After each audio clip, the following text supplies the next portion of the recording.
Hey, what's up guys, Jordan Anderson here, and on this episode let's talk about how to deal with last minute clients. Hey, what's up guys? Okay, yeah, we did it. We moved. We're in a new place now. What's going on? Let me give you this little video. Find the right angle here. My dirty ass sweatshirt. We're still just unpacking boxes, but I wanted to give you this quick little video. Keep stepping on this plastic here, making noise.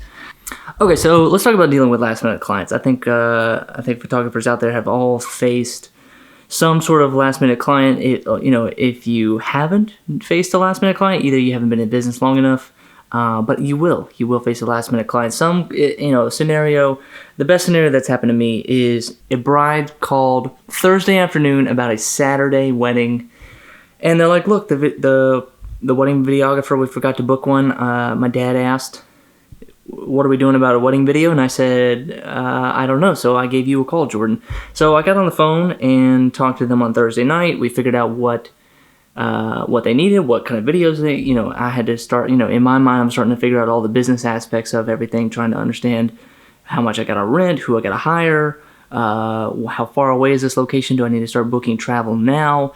And we talked about it. I gave them sort of a rough price, and they said, call me tomorrow, Friday, and they didn't call till the next day, Friday at like noon, 11 or something like that. If this was last minute, they'd be like, you think they'd want to call and get this sorted out ASAP. Ended up talking to them on the phone Friday after they figured out the price. I said, I said, look, I need all the money up front. I need as much, because it was a lot of risk for me. I didn't know these people. And they eventually said no, it didn't go through. I spent the entire Friday, my entire Friday was blown. Just nothing else productive was going to happen that day. So it was just a waste of time. And it's like, okay, what do we do when clients like that come in? What's the procedure? What's good? What's bad? What's the smart thing to do? Let's kind of go through it. There are 4 things that you should do. 4 things to get the thumbnail right there. Or 4 things to keep in mind when you kind of encounter a last minute client. The first one that you should do is accommodate them if it makes sense. They call you about a wedding on Saturday and it makes sense, then sure, make it happen. It's a little bit disrespectful that they're calling you so late, and that you kind of wish that they'd have called you earlier so you could have planned some of this stuff out to make a better experience for them. Or maybe you hire a second shooter all the time and you weren't able to give them enough time, so now you have to go with the second shooter that you're not exactly favorite with, but they're good enough, it's fine. But since they're kind of taking advantage of your time, you need to do the second thing, which is charge a rush fee. It doesn't exactly mean charge them a line item that says like rush fee. What I mean is you are more than allowed to charge 2x, 4x, 5x your typical price, because it is so quick. Like if that scenario that I was in on Friday, if I needed to overnight some gear, or if I needed to rush out to a rental house that Friday afternoon to make sure I had the gear for that Saturday morning, that's a lot of work, that's a lot of stress, and that's a lot of stress on the rental house, so they're going to charge me more, so I got to charge you more, the client. A lawyer consultant kind of developed this curve. Look it up, it's called the Cobb, C-O-B-B, Cobb value curve, and it looks something kind of like this, where it's like nuclear event at the top and then commodity low level products on the bottom as the curve goes down.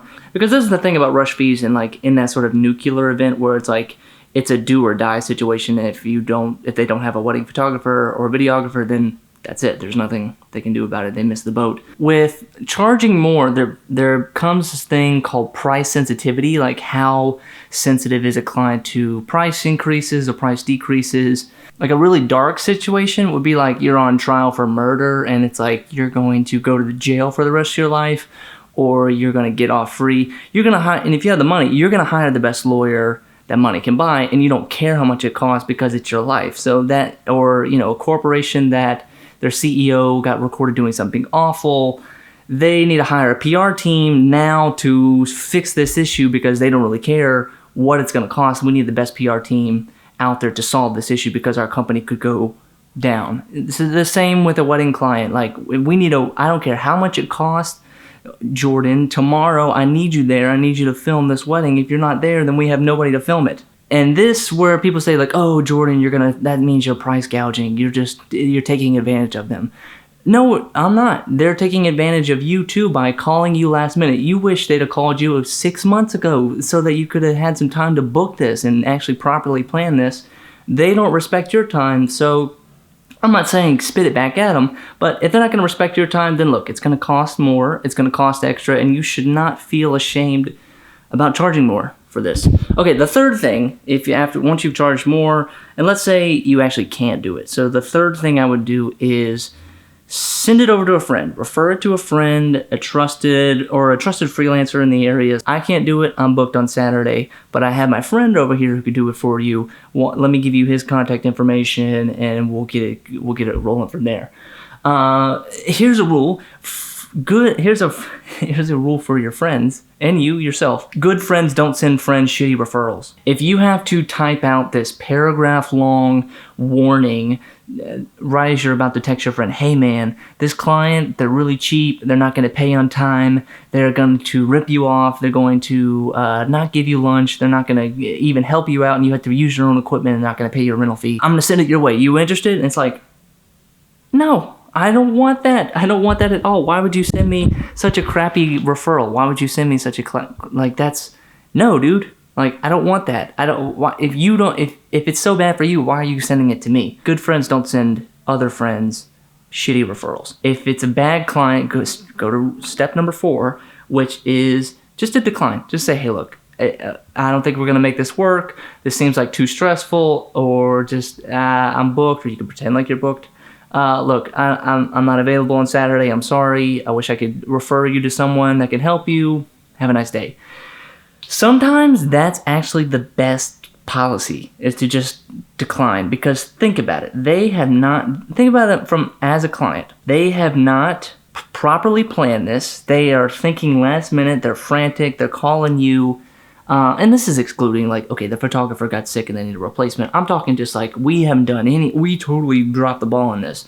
What makes you think that down the road, once you get into post-production with them, that they're actually going to be good clients, that they're going to give you notes on time, they're going to show up on time, they're going to pay on time, they're going to, it's a lot of warning signs. So I've been in tons of situations where I've just politely declined, sorry, I'm not available on Saturday, can't help you, and then find out that it was a complete disaster, it was just a train wreck, it was just like crisis averted, in other words.